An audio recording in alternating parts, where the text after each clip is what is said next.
بسم اللہ الرحمن الرحیم۔ ہم آپ کو ایک عاشق فقیر کی داستان سنائیں گے کہ کیسے اس کے پختہ یقین نے اسے منزل تک پہنچایا، اس لیے ویڈیو کو آخر تک ضرور دیکھیے گا۔ بلخ کا شہر اپنی خوبصورتی کی وجہ سے بہت مشہور تھا۔ موسم گرما میں لوگ بلخ کا رخ کرتے تھے۔ یہ جشن بہارا کے دن تھے۔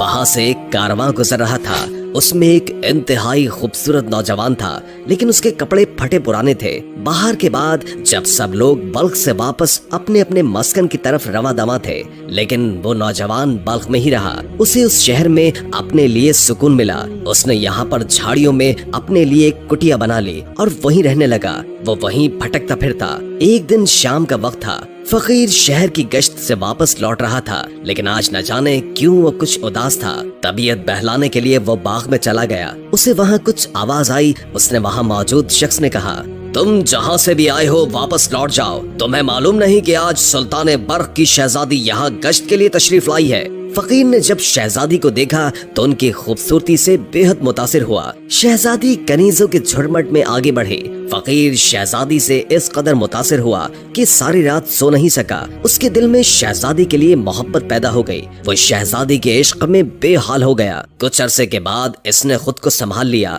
بلخ کا دربار لگا ہوا تھا۔ لوگ اپنے اپنے مسائل بیان کر رہے تھے۔ بادشاہ کو اس کے غلام نے آ کر خبر دی کہ ایک فقیر آپ سے ملنا چاہتا ہے۔ بادشاہ نے اسے اندر آنے کا حکم دیا۔ جب دربار ختم ہونے کو تھا تو بادشاہ نے اس فقیر سے پوچھا، تمہاری کیا فریاد ہے؟ فقیر نے کہا، میں ایک ایسی فریاد لے کر آیا ہوں جو اس بھری محفل میں بیان نہیں کی جا سکتی۔ تنہائی کا موقع دیں، میں آپ کو اس وقت اپنی خواہش بتاؤں گا۔ جب دربار ختم ہو گیا تو اسے بلایا گیا۔ وزیر نے پوچھا کہ تم بادشاہ کے سامنے کیا فریاد کرنے لگے ہو؟ فقیر نے کہا، میں شہزادی سے نکاح کی خواہش لے کر آیا ہوں۔ وزیر نے جب یہ سنا تو فقیر کو حقارت سے کہا، کیا تم نے خود کو دیکھا ہے؟ کس منہ سے سلطنت کی شہزادی کا ہاتھ مانگنے آئے ہو؟ بادشاہ نے وزیر کو خاموش کرواتے ہوئے کہا، اس میں اس کا کوئی قصور نہیں۔ ہمارے دین میں ہر کسی کو نکاح کی اجازت ہے، چاہے وہ امیر ہو یا پھر غریب۔ اس کا جواب حقارت کے ذریعے نہیں بلکہ مہذب طریقے سے دیا جائے گا۔ بادشاہ نے فقیر کو کہا، تمہیں تمہاری درخواست کا جواب ایک ہفتے کے بعد مل جائے گا۔ فقیر کے دل میں یہ سن کر امید کی کرن جاگی، لیکن ایک ہفتے کا عرصہ اسے بہت زیادہ لگنے لگا۔ بادشاہ نے اس دوران وزیر کو اپنی منشا سے آگاہ کر دیا اور کہا، فقیر کو فوراً انکار نہ کیا جائے بلکہ بہت تدبیر کے ساتھ انکار کرنا، یا تو اس کے آگے ایک ایسی شرط رکھ دی جائے جو وہ پوری نہ کر سکے۔ ایک ہفتے کے بعد جب فقیر بادشاہ کے دربار میں حاضر ہوا تو وزیر نے انتہائی ادب سے اس کا خیر مقدم کیا اور کہا، شہزادی کے لیے بہت سارے نامور لوگوں کے رشتے آئے، تمہارا نام بھی انہی لوگوں میں شامل کر لیا گیا ہے، لیکن اس سے پہلے تمہیں ایک شرط پوری کرنی ہوگی۔ یہ سن کر فقیر کے دل میں کرن کی لہر دوڑی اور اس نے کہا، کیا حکم ہے؟ وزیر نے کہا، شہزادی کے لیے ایک سیاہ رنگ کا ہیرا لے کر آؤ۔ فقیر نے کہا، بے شک یہ بہت مشکل ہے، لیکن میں اپنی پوری کوشش کروں گا۔ سنا ہے کہ سیاہ ہیرا برفیلی پہاڑیوں میں موجود ایک سیاہ پہاڑی پر ہوتا ہے، میں اپنی پوری کوشش کروں گا۔ رات بھر وہ فقیر اللہ کے آگے اپنی فریاد لیے روتا رہا۔ صبح ہوئی تو اس کے دل میں اللہ کی طرف سے امید کی کرن جاگی۔ وہ اپنا سامان لیے نکل پڑا۔ اسے سیاہ ہیرے کی تلاش تھی۔ کوہ سار کی وادیوں کو تاریکی نے جکڑ لیا، مگر وہ چلتا رہا۔ وہاں وہ ایک چٹان پر بیٹھ گیا اور درندوں کی آوازوں میں اس کی رات بسر ہوئی۔ صبح کوئی شخص اسے شانے سے ہلا کر اٹھا رہا تھا۔ اس نے دیکھا تو ایک بوڑھا شخص تھا جو کہہ رہا تھا، بیٹے یہ بیٹھنے کا وقت نہیں ہے، ایک چٹان ٹوٹ کے گر گئی ہے، تم اپنے نکلنے کے لیے راستہ بناؤ ورنہ شام تک یہاں سیلاب آ جائے گا۔ فقیر گھبرا کر اٹھا اور چل پڑا۔ اسے راستے میں نکلتے وقت ٹوٹی ہوئی چٹان میں چمکتا ہوا پتھر دکھائی دیا تو اس کی خوشی کی انتہا نہیں رہی۔ اسے نہ جانے یہ یقین تھا کہ یہ وہی ہیرا ہے جسے ڈھونڈنے کے لیے وہ نکلا ہے۔ وہ خوشی کے عالم میں بلخ کی طرف روانہ ہو گیا۔ سفر میں اسے کئی دن گزر گئے۔ جب وہ بلخ پہنچا تو دربار میں حاضر ہوا۔ وزیر نے کہا، تم پھر آ گئے جبکہ تمہیں بتا دیا گیا تھا۔ فقیر نے کہا، میں شرط پوری کر کے آ گیا ہوں، اور وہ سیاہ چمکتا ہوا ہیرا بادشاہ کے آگے رکھ دیا۔ سب درباری اس منفرد اور نایاب ہیرے کو دیکھ کر دنگ رہ گئے۔ فقیر نے اپنی خواہش کا اظہار کیا اور کہا، میں نے شرط پوری کر دی ہے، اب میری خواہش پوری کی جائے۔ وزیر نے کہا، اس میں کوئی شک نہیں کہ تم کامیاب ہو کر لوٹے ہو، لیکن اس کے بعد ایک اور شرط ہے جو تمہیں پوری کرنی ہے۔ فقیر یہ سن کر مایوس ہوا، لیکن اسے اس کے عشق نے ہمت دی۔ उसने हामी भर ली और पूछा, अब क्या शर्त है? वजीर ने कहा, शहजादी के कानों के आवेजों के लिए मोती दरकार है। वो मोती बहुत दिलकश और बेहद खूबसूरत रंगों का हामिल है। अगर वो तुम ले आओ तो तुम्हारी ख्वाहिश पूरी कर दी जाएगी। फकीर एक बार फिर मंजिल मकसूद की खातिर एक और इम्तिहान के लिए निकल पड़ा। अब की बार वो एक समंदर पर पहुंचा। उसके इश्क के जुनून ने ये फैसला किया कि वो अपने इन हाथों से समंदर को खाली कर देगा और मोती ढूंढ निकालेगा। ये काम करते हुए उसे बहुत दिन गुजर गए, लेकिन बेसूद। वो वहाँ बैठा और सर उठाकर आसमान की तरफ मुंह किया और अल्लाह से दुआ करने लगा। इतनी देर में समंदर में एक मोतियों से भरी लहर गुजरी और उसके दामन में बहुत से मोती आ गिरे। वो अल्लाह का शुक्र अदा करते हुए सजदा रेज़ हो गया और अल्लाह का शुक्र अदा करने लगा।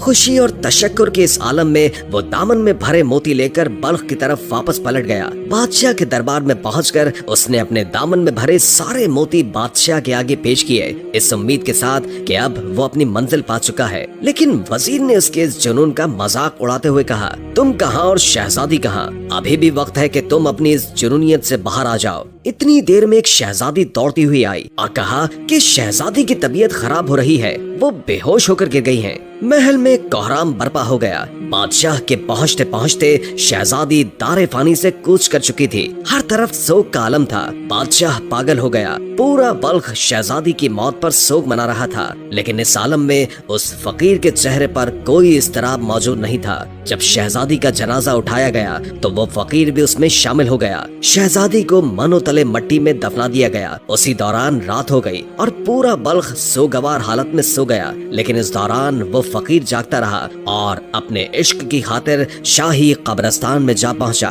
और वहां जाकर शहजादी की कब्र का बोसा लिया और कब्र की मट्टी हटाने लगा। तख्ता हटाकर वो शहजादी के बेजान जिस्म को लेकर निकल पड़ा। वो कुटिया में उसे ले गया और इंतहाई एहतराम से लेटा दिया और रो रो कर अल्लाह के आगे फरियाद करने लगा। इतनी देर में उस कुटिया में एक तबीब दाखिल हुआ। उसके साथ उसका शागिर्द भी मौजूद था। तबीब ने शहजादी के उस बेजान जिस्म को देखते हुए नब्ज पर हाथ रखा और कहा, मायूस न हो, ये अभी जिंदा है, इस पर सख्ते का आलम है। तबीब ने जंजबील की एक शीशी फकीर को दी और कहा, शहजादी के तलवों पर इसकी मालिश करो। शहजादी के जिस्म में हरकत पैदा हुई और उसने आंखें खोल दी। फकीर ये देखकर हैरान और बेहद मसरूर हुआ। शहजादी ने खुद को अजनबी माहौल में देखकर पूछा, मैं कहाँ हूँ? फकीर ने कहा, आप फिक्र न करें, आप एक महफूज पनाहगाह में हैं। इसके बाद फकीर ने तमाम दास्तान शहजादी को सुना डाली। शहजादी इस फकीर के जुनून इश्क को देखकर बहुत हैरान हुई। उस तबीब ने उन दोनों का निकाह पढ़वा दिया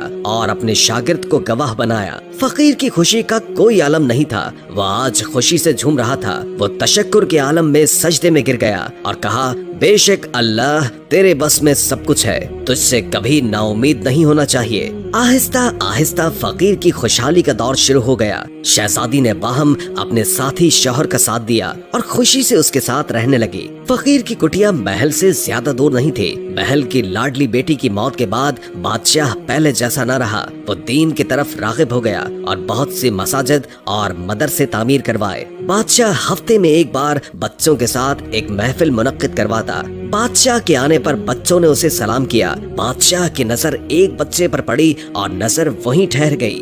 उसने उस बच्चे को अपने पास बुलाया और मौल्लिम को बुलाकर कहा, इतना खूबसूरत और रोशन चेहरे वाला बच्चा किसका है? मैंने तो उसे पहले कभी नहीं देखा। मौल्लिम ने कहा, हुजूर, कुछ दिन पहले ही इसका बाप इसे यहाँ लाया है। बादशाह ने बच्चे को उसके बाप को साथ लाने का हुक्म दिया। जब फकीर ने ये सुना तो सारी बात शहजादी को बता दी। शहजादी परेशान हो गई। उसे महसूस हुआ कि आज सच जाहिर होने का वक्त आ चुका है। फकीर भेष बदलकर अपने बच्चे के साथ महल में दाखिल हुआ। सब इस बच्चे की खूबसूरती देखकर दंग रह गए। बादशाह इस बच्चे को मलका के पास ले गया। मलका ने कहा, इस बच्चे की शक्ल हूबहू मरहूम शहजादी से मिलती है। कुछ भी हो, मुझे ये बच्चा चाहिए। बादशाह ने कहा, इस बच्चे का बाप फकीर मालूम होता है, लेकिन ये जेब नहीं देता कि हम बच्चे को उसके वालिदैन से जुदा करें। मलिका ने कहा, हम इस बच्चे के साथ उसके वालिदैन को भी महल में बुला लें और उसके रहने का इंतजाम कर लें। बादशाह ने इस बात पर मलिका को सराहा और बाहर जाकर फकीर को मुखातिब किया और कहा कि अगर तुम चाहो